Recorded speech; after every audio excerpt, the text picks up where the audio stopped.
કારણ કે તમે મારા શરણે આયા છો એટલે મારા મહાદેવને હું તો અર્પણ થઈ જઈને બોલું.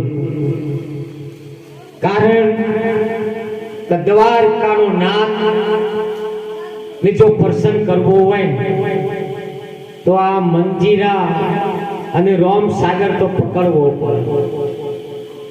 નરસિંહ મહેતાએ જો રોમ સાગર પકડ્યો આખું જૂનાગઢ ગભરાઈ હશે.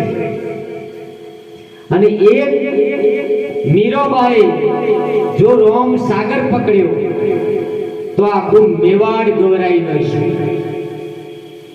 અને કદાચ એવા દાદા મેકરણ જો 42 સમાધિ લીધી આ ભજન ઉપર, આખું અંજાર કચ્છ આખું ભૂમિ ગવરાઈ નશે.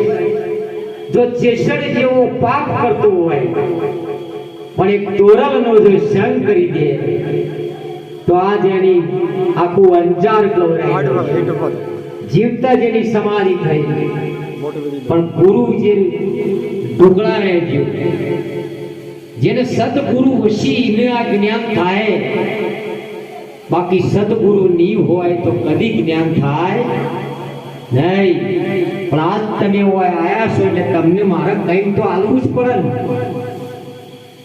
કારણ કે હું મહાદેવજીને ફરિયાદ કરું કે હે મહાદેવજી, તું રાવણને જો લંકા આલી શકતો હોય, હા બોલો લંકા આલી દીધી, ખબર હતી કે આ બધી વાતે પૂરો છે તો એ આલી જ ના આલી.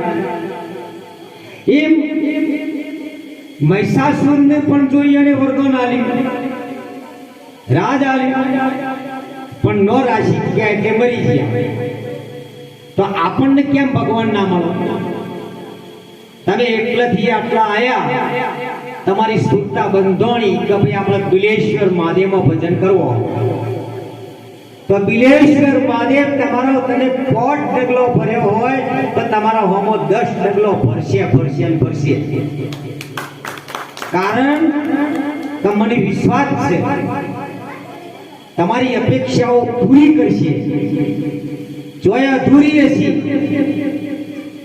તો તમારું સ્મરણ ગુરુ મહારાજનું છે, તો ગુરુ મહારાજ તમારી ઈચ્છા તમન્ના પૂરી કરશે કરશે ને કરશે.